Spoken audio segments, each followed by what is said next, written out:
मगर इन गरीबों को गरीबी ने तबाह किया। नमाज इसके लिए बोझ बन गई, रोजा इसके लिए बोझ बन गया, जबकि इस पर हज फर्ज नहीं था जिसमें 5 लाख लगते हैं। इन पर ज़कात फर्ज नहीं थी कि पाई पाई का हिसाब जोड़ के ज़कात निकाले, 1000 है तो कितना, 1 लाख है तो कितना, 1 करोड़ है तो कितना। ये सारा हिसाब मालदारों पे है। मालदार इस माना कर खुश नसीब है, कुर्बानी करे सवाब पाए, सदक़े फित्र निकाले सवाब पाए, उश्र निकाले अज्र पाए, ज़कात निकाले माल भी बढ़े और जन्नत भी मिले, हज करे दुनिया में गरीबी भी मिटे और माल भी बढ़े और जन्नत भी उसको मिले, मदरसे में करोड़ों दे दे, मस्जिद में करोड़ों दे दे। यानी मालदारी अल्लाह ने दी थी, वो उस मालदारी का सही यूज करता तो फिर क्या होता कि ये मालदारी उसके जन्नत जाने का जरिया बन जाती। इसी मालदारी की वजह से वह जन्नत खरीद लेता। गरीब चाह करके भी एक बैग सीमेंट मस्जिद में नहीं दे पाएगा, लेकिन वह 1000 बोरी सीमेंट मस्जिद में दे सकता है, उसके पास पैसे मौजूद है, वह पैसे की वजह से जन्नत खरीद लेता। मगर शैतान ने उस मालदार को तबाह किया गरीबी का डर दिखाकर। और यह गरीब सिर्फ नमाज रोजा अदा करता, इस पर बेशुमार ड्यूटीज नहीं है, न हज की ड्यूटी, न ज़कात की ड्यूटी, न फित्रा की ड्यूटी, न उश्र की ड्यूटी, न इस पर गरीबों की मदद करने की ड्यूटी, न बीमारों के इलाज कराने की ड्यूटी, कोई ड्यूटी नहीं है। यह सिर्फ नमाज रोजा जिसमें पैसा नहीं लगता अदा करें और कूद के जन्नत चले जाए। मगर इसको भी शैतान ने तबाह किया। गरीबों के मोहल्ले में ज़िना, गरीबों के मोहल्ले में अफीम, गरीबों के मोहल्ले में चरस, गरीबों के मोहल्ले में सूद, गरीबों के मोहल्ले में शराब, गरीबों के मोहल्ले में मुश्तज़नी, गरीबों के मोहल्ले में इक़लामबाजी, गरीबों के मोहल्ले में सुबह से शाम तक 10 बार लड़ाई। यानी जो गुर्बत उसको जन्नत ले जाने का जरिया थी। मालदारों से 500 साल पहले ये जन्नत चले जाते। इसको बेशुमार हिसाब से बचाया गया था, इसको ज़कात के हिसाब से बचाया गया था, हज के हिसाब से बचाया गया था। लेकिन जहालत ने इसे तबाह किया, नफ्स की गुलामी ने इसे बर्बाद किया। जो जन्नत जाने का जरिया था, न दुनिया ही में चैन मिला, गरीबी में ना अच्छा से खाया, ना अच्छा पहना, ना अच्छा घर बनाया, यहाँ भी एक एक दाने को तरसता रहा। मरने के बाद खतरनाक आग में झुलसने के लिए तैयार जाता रहा। मालदार लोग जिसे दुनिया में जन्नत खरीदने के लिए पैसा दिया था, मस्जिदा, मदरसा, खानका, गरीब, मिस्कीन, बेवा, मजदूर की खिदमत करके जन्नत खरीद लेता। मगर इसे भी नफ्स की गुलामी ने तबाह हो बर्बाद किया। हज में सुस्ती, ज़कात में सुस्ती, गरीबों की खिदमत में सुस्ती, उश्र में सुस्ती, और फिर मालदारी का इस्तेमाल ऐश करने की वजह से घर में 1-1 लाख रुपए की LED टीवी, 10 कमरे हैं, 10 टेलीविजन, ताकि यहाँ से उठ के वहां नहीं जाना पड़े। रात भर तमाशे, दिन भर तमाशे, कॉमेडी, यहाँ कहा, यहाँ मौज मस्ती। यहाँ एक बाप है जो उधर मोबाइल लेकर अजनबी औरतों से चैटिंग कर रहा है, एक माँ है जो दूसरे अजनबी मर्दों के साथ मोबाइल पे चैटिंग कर रही है, जवान भाई वो अलग गर्लफ्रेंड से चैटिंग कर रहा है, जवान बहन वो अलग बॉयफ्रेंड से चैटिंग कर रही है। यानी वो घर 50 करोड़ का बनाया है कि तवाइफ का अड्डा बना दिया है, जहां सारे लोग अपने अलग अलग अजनबियों से चैटिंग कर रहे हैं। वो साहब जिना के कीड़ों से आंखों को मसमूम कर रहे हैं। अपने घर को उन्होंने जिनाकारी की दहलीज पे लाके खड़ा कर दिया। जो दौलत जन्नत जाने का जरिया थी, नफ्स की गुलामी ने उसी दौलत को उसे जहन्नम जाने का जरिया बना दिया। तो फी नफ्स ही गरीबी बुरी चीज नहीं है और मालदारी बुरी चीज नहीं है। मालदारी में भी जन्नत जाने का एक जबरदस्त मौका, अपॉर्चुनिटी है, और गरीबी में भी जन्नत जाने का अपॉर्चुनिटी है। शर्त है नफ्स की बात ना माने, दुनिया की बात ना माने, मुस्तफा की बात माने। अगर मालदार है तो यही मालदारी जन्नत ले जाने का जरिया है। अगर मुस्तफा की गुलामी है तो वही गरीबी मालदारों से पहले जन्नत ले जाने का जरिया। सुभान अल्लाह। नारे तकबीर, नारे रिसालत, जश्न ईद मिलादुन नबी जिंदाबाद, उर्से मुक़द्दस जिंदाबाद, मसलके आला हज़रत जिंदाबाद। सुभान अल्लाह, सुभान अल्लाह। जिंदगी में सरकार दो जहां अलैहिस्सलाम की हयात तैयबा का मुताला करना एक पढ़े लिखे आदमी के लिए भी, एक अनपढ़ के लिए भी, एक गरीब के लिए भी, एक मालदार के लिए भी, मर्द के लिए भी, औरत के लिए भी, सब के लिए कितना जरूरी है, इसी नुक्ते नजर से आप समझ सकते हैं। डॉक्टर बर्नार्ड शॉ, यूरोप का एक गैर मुस्लिम स्कॉलर, इतना बड़ा पढ़ा लिखा आदमी जिनके पांव की धूल के बराबर हिंदुस्तान के गिनती के चंद दानिश्वर नहीं है, जो इस्लाम के बारे में गलत तबसरा करते हैं, जो मसाजिद और मदारिस के बारे में गलत तबसरा करते हैं, जो पैगंबर आजम के ताल्लुक से मुसलमानों को तकलीफ दे जुमले का इस्तेमाल करते हैं। ये पढ़े लिखे लोग जिनके पांव की धूल के बराबर नहीं, लेकिन जिसकी किताब हिंदुस्तान की सारी यूनिवर्सिटीज में चलती है, जिसकी किताब आज दुनिया के बड़े बड़े दानिश्वर पढ़ते हैं, यूनिवर्सिटीज और कॉलेजेस में जिनकी किताबों का मुताला होता है, उन लोगों ने क्या कहा। डॉक्टर बर्नार्ड शॉ नामी एक यूरोप का स्कॉलर, जिनकी किताब बनारस यूनिवर्सिटी में चलती है, जिनकी किताब अलीगढ़ मुस्लिम यूनिवर्सिटी में चलती है, जिनकी किताब पूरी दुनिया में जहां भी अंग्रेजी लिटरेचर की पढ़ाई होती है हर जगह जॉर्ज बर्नार्ड शॉ की किताबें चलती हैं और पढ़ाई जाती है। कितना बड़ा राइटर है। उसने मेरे पैगंबर की तालीमात के ताल्लुक से, आका अलैहिस्सलाम की अहादीस के ताल्लुक से, आका अलैहिस्सलाम की जो इरशादात हैं उसके ताल्लुक से क्या जबरदस्त कोटेशन उन्हें दिया है। वो कहते हैं he must be called the saviour of humanity if a man like him were to assume the dictatorship of the modern world he must succeed in solving its problems as much needed peace and happiness. यह कोई हिंदुस्तान का दानिश्वर नहीं बल्कि 7 समंदर पार Europe का दानिश्वर है। ये कोई छोटा मोटा पढ़ा लिखा आदमी नहीं, जिसकी किताब आज 50 साल से दुनिया के कॉलेजेस में पढ़ाई जाती हैं, एमए पोस्ट ग्रेजुएशन में वो जबरदस्त राइटर। उसने कहा, क्या कहा उसने? वो कहते हैं कि इस दुनिया में जो आग लगी है, बेचैनी की आग, हर तरफ जो एक बेइत्मीनानी का माहौल है, हर दिन मसाइल से घिरती दुनिया जा रही है, इसका हल कहाँ है? लोग तलाश करते हैं, हल नहीं मिल रहा। वो कहते हैं इस्लाम के पैगंबर मोहम्मद अरबी सिर्फ मुसलमानों के पैगंबर का नाम नहीं है, वो मानवता के रक्षक का नाम है, ह्यूमैनिटी के प्रोटेक्टर का नाम है, इंसानियत के मुहाफिज का नाम है। वो गैर मुस्लिम क्रिश्चियन वो कहता है मैंने जो पढ़ा है, मैंने जो मुताला किया है, मैं फैक्ट की बुनियाद पर कहता हूं, मैं कोई मोबाइल देखकर नहीं, या दूसरों की हवाई वाली बातों पे नहीं, या किसी फिल्मी बातों पे नहीं, बल्कि वो कहते हैं फैक्ट की बुनियाद पर मैंने जो स्टडी की है, मैंने जो किताब का मुताला किया है, उस मुताले की बुनियाद पर मैं कह सकता हूं कि मोहम्मद अरबी अलैहिस्सलाम इस रुए जमीन के मानवता के सबसे बड़े रहबर, सबसे बड़े प्रोटेक्टर, सबसे बड़े मुहाफिज का नाम है। If a man like him were to assume the dictatorship of the modern world, वो कहते हैं इस जदीद दुनिया में अगर मुस्तफा की हुक्मरानी चले, उनके कानून की बालादस्ती हो, अगर दुनिया के लोग उनके ज़ाब्ते की रोशनी में जिंदगी के दिन गुजारे, अपने मसाइल का हल उनके इरशादात की रोशनी में करना चाहें, वो कहते ही must succeed in solving its problems, वह जरूर अपने मसले के हल करने में कामयाब हो जाएंगे। यानी सारे मसले का हल मोहम्मद अरबी के इरशादात में मौजूद। सुभान अल्लाह, सुभान अल्लाह, सुभान अल्लाह। इसी को डॉक्टर इकबाल ने कभी कहा था कि की मोहम्मद से वफा तूने तो हम तेरे हैं, ये जहां चीज है क्या लौहो कलम तेरे हैं, दुनिया और आखिरत के सारे इनामात तेरे लिए हैं, शर्त है कि मुस्तफा की गुलामी का मतलब उनके इरशादात, उनके अहकामात, उनके गाइडलाइंस, उनके फरामीन, उन्होंने जो हमारे लिए मार्गदर्शन किया है, वो मार्गदर्शन हमारे लिए एक जबरदस्त मैटर है जिसकी रोशनी में कामयाब जिंदगी के दिन गुजारे जा सकते हैं। एक मियाँ बीवी के मसले का हल, औलाद और वालदैन के मसले का हल, वह सारे मसले का हल मोहम्मद अरबी अलैहिस्सलाम के इरशादात के भंडार में बड़ी सक्सेसफुली कामयाबी के साथ सारे मसले का हल मौजूद है। अब मेडिसिन की दुकान में कैंसर की दवाई मौजूद है, एड्स की दवाई मौजूद है, टीबी की दवाई मौजूद है। अब बंदा सिर्फ इतना करे, वह जान ले कि टीबी की कौन सी दवाई है, कैंसर की कौन सी दवाई है, एड्स की कौन सी दवाई है, उस दवाई को दवाखाने से ले इस्तेमाल करे, फौरी उसका असर महसूस करेगा कि फौरी इसका असर क्या है। मैं डॉक्टर बर्नार्ड शॉ की बात तो एक दानिश्वर की बात बड़ी अच्छी बात है, मैं उसके बाद की रोशनी में 2-3 मसले का मैं हल बताता हूं कि आका अलैहिस्सलाम ने कितनी प्यारी बात कह दी। तो हुजूर की बात क्या है? वो कुरान पाक की तशरीह है।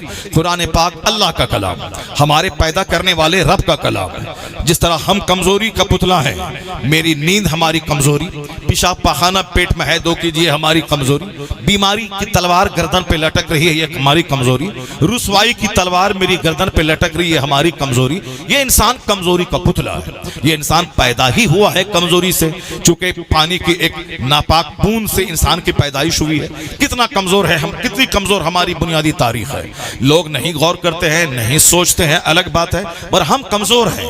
हमारी कमजोरी यह है कि जिस कतरे के निकलने के बाद मियाँ बीवी का अंग अंग नापाक हो जाता हो, उसी कतरे से मेरी पैदाइश हुई है। हमारे बदन में कोई कुत्ता टच कर जाए, मेरी गोद में कुत्ता बैठ जाए, अब मेरे सारे कपड़े में पेशाब पखाना लग जाए, गुस्ल फर्ज नहीं है। जहां नाजासत है उसको धो दें, आप पाक हो जाएंगे। लेकिन एक कतरा है जिसके निकलने के बाद सर से लेके पांव तक सारा अंग अंग नापाक हो जाता है। एक बाल के बराबर भी कोई जगह सूखी रही तो 50 बाल्टी पानी से नहा लें, गुस्ल नहीं होगा। वह कौन सा कतरा है? वो वही है नुत्फा, मनी का कतरा, जिसको अगर निकल गया वो फिर सर से लेके पांव तक सारा अंग नापाक होता है। उसी नापाक कतरे से पैदाइश हुई है इस हजरत इंसान की।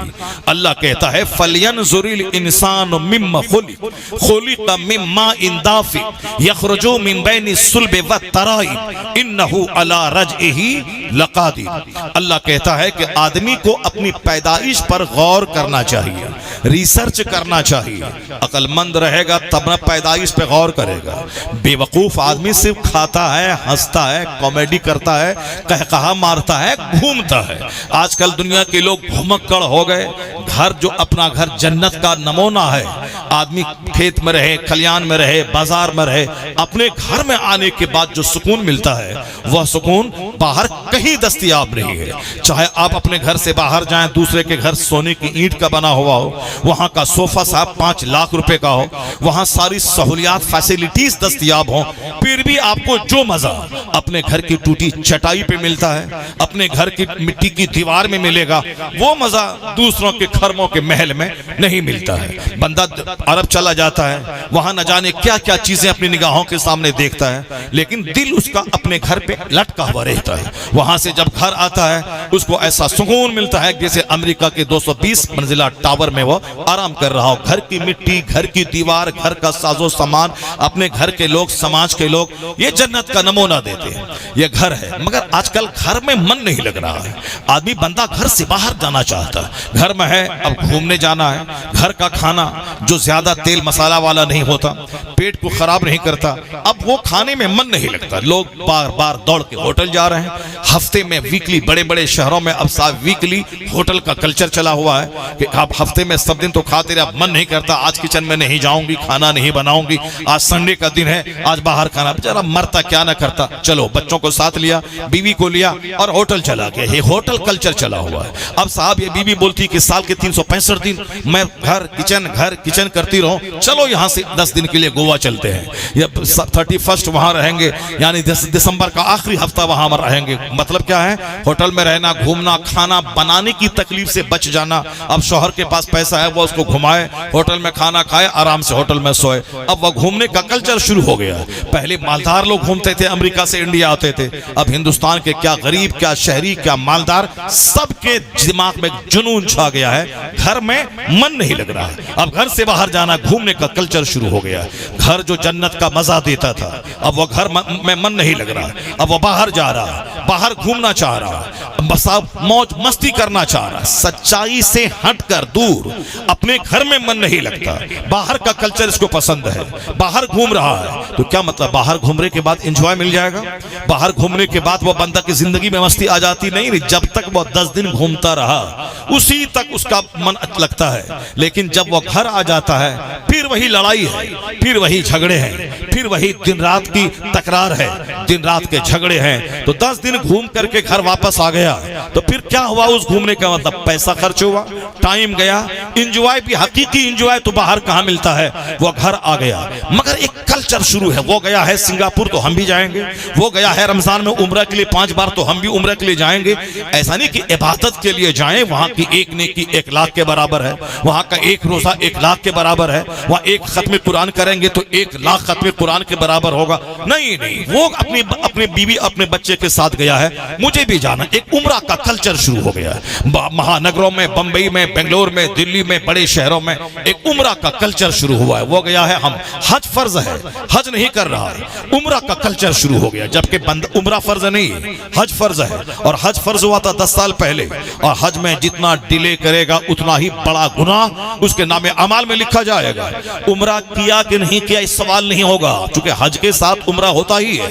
लेकिन ये अलग से उम्रा का कल्चर, ये सिर्फ किताब देख करके नहीं, मुंह देख के शुरू हुआ है कि वो जा रहा है तो हम भी जाएंगे, वो गया है तो हम भी जाएंगे, मेरा रिश्तेदार गया है तो हम भी जाएंगे, मेरा फूफा गया है तो हम भी जाएंगे, मेरे समाज का मालदार गया है तो हम भी जाएंगे। बच्चा बोलता है कि अब वो गया है तो हम भी जाएंगे, और उम्रा के लिए बंदा उठा चला गया। जैसे नमाज फर्ज है, बंदा घर से निकला मस्जिद चला गया। जैसे ज़कात फर्ज है, अपने माल का हिसाब लगाया, ज़कात कितनी निकली और गरीब को दे दिया। लेकिन यहाँ चूंकि उम्रा के लिए जाने से पहले एक बाकायदा फंक्शन ऑर्गेनाइज होता है, और वो फंक्शन होता है, ये अमीर गरीबों को, रिश्तेदारों को दावत दी जाती है। अब वहां साहब वीडियो शूटिंग हो रही है, अब घरों को सजाया जा रहा है, उम्रा और हज मुबारक के बोर्ड लगाए जा रहे हैं, और 10-20 गाड़ी के साथ उसको साहब सी ऑफ करने के लिए जा रहा है, उसको इस्तेकबाल करने के लिए जा रहा है। ये सो जो देखने में जो अच्छा लगता है, अब यहाँ शौक जगह कि हमको भी जाना है, हमको भी ऐसा करना है। 50-100 लोगों से मिलने आ गए, वो गुलाब का माला डाला जा रहा है, उसको साहब तोहफे दिए जा रहे हैं। वो फर्ज अदा करने की नीयत नहीं है। अल्लाह रब्बुल इज्जत ने नमाज फर्ज किया है, नमाज अदा कर नहीं रहा। हज फर्ज नहीं है, उम्रा फर्ज नहीं है, गरीब है, उसके पास माल नहीं है, मगर चाहत है उम्रा करने की। ये चाहत शैतानी चाहत है। क्यों? नमाज फर्ज आज़म है, जो हज से बड़ा फर्ज है, यह सबसे बड़ा फर्ज है। ये फर्ज अदा कर नहीं रहा है, मगर उसको उम्रा के लिए जाने की चाहत, जो गैर जरूरी चाहत है। उम्रा फर्ज है नहीं, नमाज फर्ज है, और नमाज पढ़ने मस्जिद जाता नहीं, पर उम्रा करने के लिए जाना चाह रहा है। इसका मतलब है वो शरीयत देख के नहीं जाना चाहता, वह दूसरों का माहौल देख के, दूसरों का मुंह देख के, अपने गांव समाज के रिश्तेदारों का कल्चर देख करके, उनके जाने का अंदाज देख करके, उनके 10 गाड़ी आगे पीछे फूल माला का कल्चर देख के उनको एक ख्वाहिश पैदा हो रही, वो किया है तो हम भी करेंगे। और दूसरों का मुंह देख रहा है। नमाज जरूरी है, 5 वक्त फर्ज है, और 10 साल के बाद से मार के बच्चों को नमाज पढ़ाने का आदेश है। गरीब, अमीर, फकीर, मिस्किन, देहाती, शहरी, मर्द, औरत, सब पर फर्ज है। जो फर्ज आज़म है, हज से बड़ा, हज जिंदगी में एक बार, ज़कात साल में एक बार, रोजा साल में 1 महीना, मगर ये नमाज पंजगाना 24 घंटे में 5 बार रोजाना फर्ज है। मरते दम तक फर्ज है, अमीर पर भी, गरीब पर भी, सेहतमंद पर भी, बीमार पर भी, यहाँ तक कि बिस्तर पे जो लेटा है, खड़ा ना हो सकता हो, उस पर नमाज फर्ज है, न उससे छुटकारा नहीं है। एक वक्त की नमाज छोड़ना हराम और गुनाह कबीरा है, बड़ा गुनाह। जैसे शराब पीना हराम, ज़िना करना हराम, सूद खाना हराम, झूठ बोलना हराम, गीबत करना हराम, नमाज पंजगाना छोड़ना एक बड़ा हराम है। यानी जिसके बदले में यूं कह लिया जाए कि अगर कोई 10 साल शराब पिए, सच्ची तौबा करे तो अल्लाह माफ कर देगा, लेकिन किसी पर नमाज फर्ज हुई 15 साल में, वो नमाज शुरू करे 25 साल में, या 10 साल की नमाज उसके जिम्मे कज़ा है। वो 50 उम्रा कर ले, 10 बार हज कर ले, या 10 साल की नमाज बतौर कज़ा उसको अदा करना पड़ेगा। इससे उसकी नमाज उसके जिम्मे से साकित नहीं होगी। जब भी उसके दिल में चोट लगेगी कि मुझको इबादत करना चाहिए, तो उसको इबादत करते हुए जितने साल की नमाज कज़ा हुई है उसको तो अदा करना पड़ेगा, इसके जिम्मे से साकित नहीं होगी। अब आप समझ सकते हैं इस नजरिए से नमाज कितना बड़ा फर्ज है, नमाज छोड़ना कितना बड़ा गुनाह है। 10 साल शराब पीऊं, तौबा करूं तो माफ कर देगा, लेकिन 10 साल नमाज छोड़ूं तो तौबा करने से माफ नहीं होगा गुनाह, बल्कि यह नमाज जिम्मे रहेगी, इसको पढ़ना पड़ेगा। जो इतना बड़ा फर्ज है उसके ताल्लुक से कोई शौक नहीं है, कोई अरमान नहीं है, और उसके लिए कोई मस्जिद जाना आना नहीं है। और जो उम्रा फर्ज नहीं है उसके लिए चाहत है, उसके लिए पैसा कर्जा लेना है, उसके लिए पासपोर्ट बनवाना है। इसका मतलब है शरीयत के तकाजे को फुलफिल नहीं कर रहा है, नफ्स के तकाजे को फुलफिल कर रहा है, वह सोसाइटी के तकाजे को फुलफिल कर रहा है। ये सारा उल्टा पुल्टा काम आज शुरू हुआ है।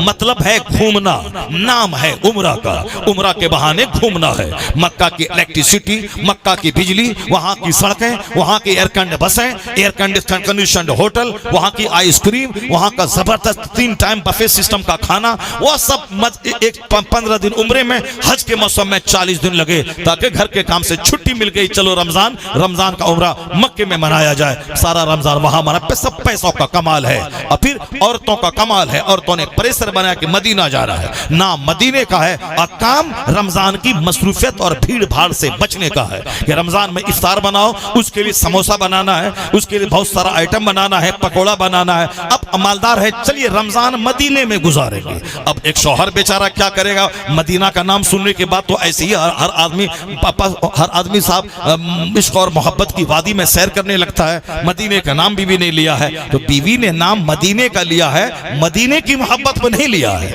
वह रमजान में काम की छुट्टी पाने के लिए वो मदीने का नाम लिया है। इसीलिए अब अरब साहब बंबई में, दिल्ली में, कलकत्ता में, चेन्नई में, मालदारों में एक माहौल पैदा हो गया है। माहौल पैदा, घूमने का कल्चर, गैर मुस्लिमों के यहाँ सिंगापुर जाने का कल्चर, थाईलैंड की राजधानी बैंकॉक जाने का कल्चर, गैर मुस्लिमों के यहाँ अमेरिका जाने का कल्चर। मुसलमानों में भी जो बड़े बड़े मालदार लोग हैं वो मक्का मदीना चले गए कभी कभार, बाकी जाना है इस बार छुट्टी गुजारनी है कहाँ पे, इस बार जाना है मलेशिया, इस बार अगले बार इंडोनेशिया, अगले बार थाईलैंड, अगले बार जर्मनी, अगले बार न्यूयॉर्क, उसके आगे फ्रांस की राजधानी पेरिस। यानी घूमने का कल्चर है। घर में जो सुकून मिलना था उस घर में आग लगा दिया उसने।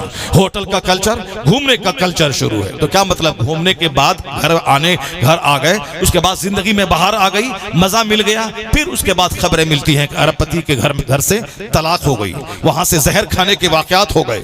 अभी एक वाकया, एक साहब बेंगलोर का इंजीनियर का वाकया पूरे हिंदुस्तान में सारे व्हाट्सएप यूट्यूब पे छाया हुआ है। एक इंजीनियर अपनी बीवी से तंग आकर साहब 1 घंटे का वो वीडियो बनाता है, साहब वो कोर्ट कचहरी को बेनकाब करता है। किस कदर एक दुनियादार जज उसे खुदकुशी करने और बीवी का नाज उठाने पे उसको दबाव बना रहा है। किस तरह एक लड़की की माँ, उसके घर वाले उसे खुदकुशी के लिए दबाव बना रहे हैं। अब वो भी कैसा मर्द है जो एक बीवी की वजह से वो साहब अपने माँ बाप के अरमानों पे पानी फेरते हुए अपनी जिंदगी का खात्मा कर लेता है। उसके लिए अल्लाह की भरी दुनिया है। बेंगलोर नहीं, बंबई चला जाए, चाहे हिंदुस्तान का 50 कोट खोजता रहे, चला जाए, बाजू में नेपाल है, बांग्लादेश है, जाए अपना जिंदगी के दिन गुजारे, शादी ब्याह कर ले, खाए पिए रहे और साहब उसके तनाव में आकर के अपनी जान दे दे। वो साहब एक लड़की थी, उस लड़की ने जान दे दी नदी में कूद कर। रोजाना आए दिन बीवी की वजह से, आज कल की रिपोर्ट थी कि 30 लाख लोगों ने या 30 लाख या 60 लाख लोगों ने इतने दिनों के अंदर खुदकुशी की। उसमें से 80% मैरिड कपल था, यानी शादीशुदा जोड़ा जो अपनी बीवी की मुसीबत से तंग आकर के झुंझला के खुदकुशी कर लिया। खुदकुशी इस जमाने में, साइंटिफिक जमाने में, इस जमाने में, वैज्ञानिक जमाने में, इसलिए एक कौम मुस्लिम अब भी तो कम से कम तुझे विश्वास होना चाहिए कि हमारा मजहब सबसे सुपीरियर है, हमारे नबी का कानून सबसे उम्दा और आला कानून है। बुजुर्गान दीन ने जिस कानून पे अमल किया, जो कब्रों में आराम कर रहे हैं, जहां जिनके मजार पे गुंबद लगा हुआ है, ये वह लोग हैं जिनकी जिंदगी का एक एक पल मुस्तफा की अहादीस पर अमल होता था, जिनकी जिंदगी का एक एक पल शरीयत के हिसाब से गुजरता था। ये वह लोग थे। हमने दूसरों का मुंह देखा और हमने मजार का इस्तेमाल सिर्फ धागा और तागा के लिए काफिरों का देखा देखी किया। बाकी जिंदगी में बुराइयों को मिटाना, अच्छाइयों को दाखिल करना, उनकी जिंदगी से नूर हासिल करना, ये काम कौन करेगा? जब यह काम कौन करेगा तो फिर काफिरों जैसी हालतें मुसलमानों की भी हो जाएंगी कि इनके घर में दौलतें रहेंगी करोड़ों की, मगर जानवरों की तरह जिंदगी गुजारेंगे। इनके घर में भी तकरार, इनके घर में भी तलाक, इनके घर में भी बेशुमार लड़ाइयां, इनके घर में सुकून नाम की कोई चीज नहीं रहेगी। क्योंकि सुकून सिर्फ मुसलमान का टाइटल लगाने से नहीं मिलेगा, बल्कि सुकून वहां मिलेगा जहां जिंदगी हदीस कुरान के मुताबिक गुजारी जा रही हो। जिस मुस्तफा का कलमा पढ़ा है, उस मुस्तफा के इरशादात के साए में जिंदगी गुजारी जा रही हो, वहां तब सुकून अल्लाह ने रखा है, वहां सुकून है। न कि सिर्फ मुसलमान का टाइटल लगा लिया, बाकी शादी ब्याह काफिरों जैसी, घर मकान की तामीर काफिरों जैसी, बच्चों का बर्थडे पार्टी काफिरों जैसी, शादी ब्याह अकीका खतना वलीमा सब काफिरों जैसा, रहने का अंदाज, जीने का अंदाज, बाल बच्चों का जींस टी शर्ट पहनाना सब काफिरों जैसा, सोच समझ रात दिन काफिरों जैसी। यानी सिर्फ दुनिया की हवस, दुनिया की भूख, आखिरत के बारे में कभी ना सोचना कि हमको अल्लाह ने पैदा किया है, अल्लाह को हिसाब देना है, उस रब करीम की मर्जी के मुताबिक मैं जिंदगी गुजारूं। अपने बाल बच्चों के दिमाग में मैं बता दूं कि हमें मरना है, कयामत के दिन हिसाब किताब देना हर स्याह सफेद का। जब बच्चे नहीं जानेंगे हिसाब किताब आखिरत क्या है, वो बच्चे सिर्फ मौज मस्ती और लग्जरियस लाइफ गुजारेंगे।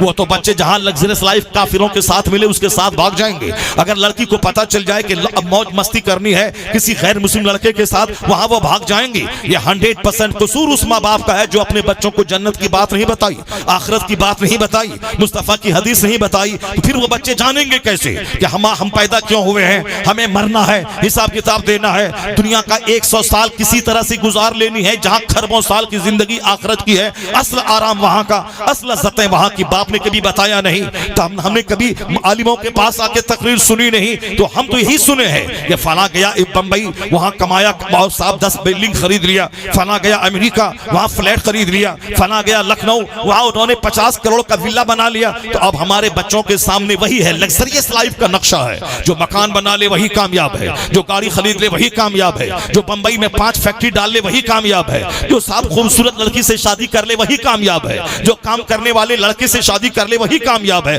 तो अब उसके सामने दीन ईमान आखिरत की बात हुई नहीं। तो अब वह कामयाब वो है जिसके पास माल हो, जो खूबसूरत हो। अब खूबसूरत कोई एक रमेश उसको मिल गया। अब वह रमेश के पास माल भी है, उसके पास खुद खूबसूरती भी है। अब अब्दुल्ला की बेटी उसके साथ भाग गई। क्यों? बाप ने तो बताया था जिंदगी वही है जिसमें रंग हो, जिसमें बहार हो, जिसमें माल हो, जिसमें इंजीनियरिंग हो, जिसमें मेडिकल साइंस हो, जिसमें जॉब हो, जिसमें मकान हो, जिसमें गाड़ियां हो। मुसलमान से शादी करे, उसके पास ना जॉब है, ना उसके पास माल है, इसके पास माल भी है, इसके पास जॉब भी है, ये स्मार्ट भी है, खूबसूरती भी है। तो खूबसूरती की बातें हमने घर में की, मेरी बच्ची ने खूबसूरत चेहरा देखा, दीन ईमान लूटा करके उसी के साथ भाग गई। हमने मकान और पैसे की बात की, मकान पैसा जॉब उनको दे, उनको उनके पास थी, फिर उनको उनका चेहरा देखा, उसके साथ भाग गई। अब क्यों डफली बजाते हो कि मुसलमानों की लाखों बेटियां गैर मुस्लिमों के साथ भाग गई? ना कोई मौलाना बचा पाएगा, ना कोई मौलवी बचाएगा, ना कोई तहरीक बचाएगी, ना कोई नेता बचाएगा।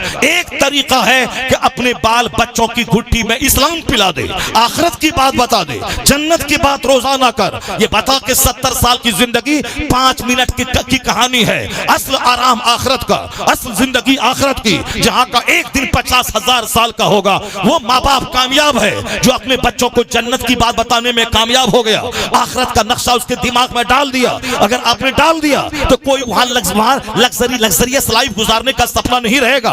वह जानेगी अगर ईमान लूट गया, मैं जवान शादी कर लूं उसके साथ में जाके, जवानी कितने दिनों की रहेगी? 10 साल 20 साल या 20 साल 20 सेकंड है दुनिया की। 70-80 साल के बाद मर के वजूद जाना है, रब के पास हिसाब किताब देना है। या ना जवानी रहेगी, ना वो हमको वह बचाएगा, ना बुढ़ापे में तो सारा ऐश जवानी का किरकिरा हो जाएगा। असल आराम आखिरत का, असल राहत आखिरत की। तो अगर हमने ये बताया होता, तो अगर मेरी बेटी को कोई काफिर 1 करोड़ रुपया देकर या फिर वो 1 करोड़ का गहना देकर ईमान लूटना चाहता, तो मेरी बच्चियां कहती मैं तेरे माल पे थूक दूंगी, मगर हम अपने ईमान का सौदा नहीं करेंगे। क्योंकि जवानी कब तक रहेगी, जिंदगी कब तक रहेगी? मैं डॉक्टर बन जाऊं, इंजीनियर बन जाऊं, 50 करोड़ का बंगला बना लूं, कितने दिन तक मैं ऐश करूंगी? ये दुनिया का 70-80 साल 1 सेकंड की तरह है। तो जिसके घर में आखिरत की कहानी है, जन्नत की कहानी है, बुजुर्गाने दीन की कहानी है, उसकी बेटी कुंवारी रह जाएगी मगर किसी काफिर के साथ नहीं भागेगी। इसलिए आज अगर ईमान लूट रहा है, बेटियां लूट रही हैं, हमारे जोकर बच्चे काफिर बन रहे हैं, यह 110% माँ बाप का कसूर है। जो जिस तरह का कल्चर देगा उसी को बच्चा अपनाएगा। आखिरत का कल्चर दे दें, मुस्तफा का कल्चर दे दें, दीन भी बचेगा, ईमान भी बचेगा, जन्नत भी बचेगी, उक़बा भी बचेगा। सुभान अल्लाह, नारे तकबीर, नारे रिसालत, उर्से मुक़द्दस, मसलके आला हज़रत हज़रत अल्लामा डॉक्टर मुफ्ती शहरयार साहब क़िबला।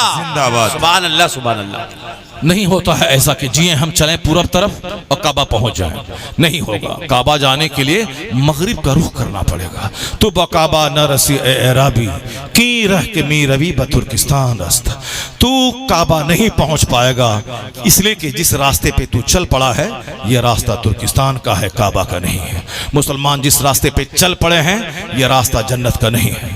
यह रास्ता कुफरिस्तान तक तो ले जाएगा मगर यह रास्ता जन्नत तक नहीं ले जाएगा। मुसलमान बनने का नाम सिर्फ कलमा पढ़ना नहीं है, बल्कि मुसलमान बनने का नाम है सर से लेके पांव तक, अंदर से लेके बाहर तक पक्का मोहम्मदी बन जाना है, मोहम्मदी बन जाना है। ये मुसलमान होने का नाम है। अब जहां तक सवाल रहा, वह इंजीनियर था, 1 लाख महीना कमा रहा था, उसने जहर खा के क्यों मर गया?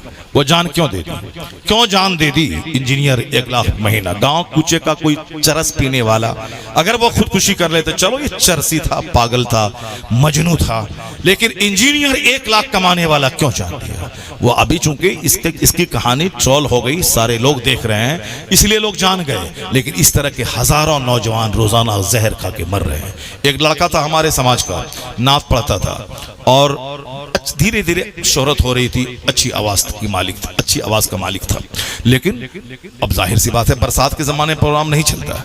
बरसात के ज़माने में हम लोगों के प्रोग्राम नहीं चलते हैं, हम लोग फ्री रहते हैं। तो गांव घर के लोग मुंतजिर रहते हैं कि बरसात के ज़माने में यानी जुलाई अगस्त सितंबर में हजरत के को बुलाएंगे, अपने घर में मिलाद करवाएंगे और इजीली आराम से उन दिनों में तारीखें मिल जाती हैं और गांव घर में महफिलें मिलाद चली, यहाँ पढ़े वहाँ पढ़े गए, ऐसा होता रहता है। और अब मसरूफियत के ज़माने में अभी लोग बोलेंगे मेरे इलाके के लोग फरवरी की 5 तारीख दीजिए, नहीं भाई, 1 फरवरी से लेकर 28 फरवरी